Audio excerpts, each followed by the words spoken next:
कोयल और कौवा, ये दोनों पक्षी बहुत समान, दिखने में एक जैसे, स्वरूप एक जैसे, रंग भी अधिकतर मात्रा में एक जैसा ही। बल्कि कभी कभी तो आपने ये भी देखा होगा कि कोयल कौवे के घोंसले में रहती है। दूर से यदि इन दो पक्षियों को देखो तो इनमें अंतर समझा पाना अत्यंत कठिन है। इनका अंतर आप तब समझा पाओगे जब वर्षा की ऋतु आए, जब ये अपना अपना स्वर निकाले। एक और काक की कर्कश ध्वनि जो मन को क्षीण कर देती, दूसरी ओर कोयल की मधुर वाणी जो मन की चिंता ही हर लेती। अब देखिए, दोनों पक्षी एक जैसे, किंतु अंतर पड़ा तो वाणी, और कितना अंतर पड़ा। आशा है आप समझ गए हैं। वाणी का ये गुण अत्यंत महत्वपूर्ण है। यदि आपकी वाणी मधुर हो तो वो आपको सबका प्रिय बना सकती है। यदि वहीं आपके शब्द कटु तो कोई भी बड़ी सरलता से आपको अपना शत्रु मान सकता है।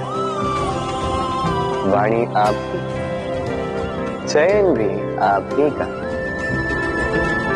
राधे राधे। दाऊ मुझसे कई बार पूछते हैं,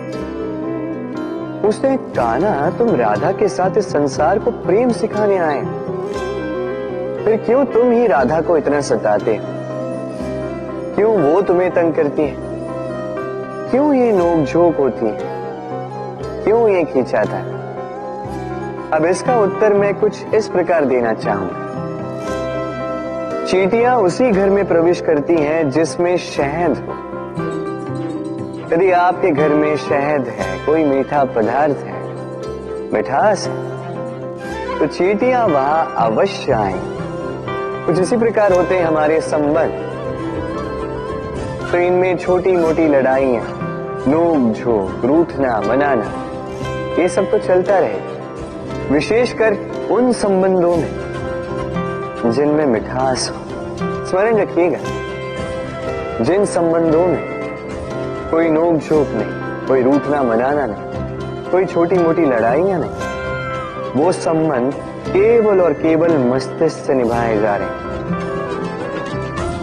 मन से। तो इस मन से प्रेम कीजिए और इन छोटी मोटी लड़ाइयों का, इस खट्टी मीठी नोक-झोंक का आनंद उठाइए, क्योंकि इसमें भी प्रेम है। राधे राधे। चलना, रुकना, विश्राम करना और दम भरकर पुनः खड़ा हो जाना और पुनः इस यात्रा पर चलना। ये जीवन का अभिन्न अंग है, इससे आप भाग नहीं सकते। किंतु इस अंग का उपयोग आप अपने जीवन में कैसे करते हैं, कैसे काम में लाते हैं, ये आप पर निर्भर करता है। हारने वाले भी जीवन में रुकते हैं, जीतने वाले भी जीवन में रुकते हैं। हारने वाले रुकते हैं थक के, जीतने वाले रुकते हैं केवल उस स्तर पर पहुंच के। अब रुकना तो आपको है ही, ये तो होगा ही, किंतु कैसे रुकना है, थक के या किसी स्तर पर पहुंच के, ये निर्णय आपका होगा। तो रुकिए भले ही, किंतु थकिए मत, क्योंकि आपको पुनः उठना होगा, पुनः यात्रा पर चलना होगा, उस स्तर पर पहुंचना होगा। राधे राधे। क्या आपने कभी पूरे भरे हुए वृक्ष को देखा है? उसकी डालियां कैसे स्वतंत्रता से लहलहाती, किंतु यदि ये डालियां अपनी जड़ों से उचित प्रकार से जुड़ी ही ना, उस वृक्ष की जड़ें गहरी ही ना हो तो क्या होगा?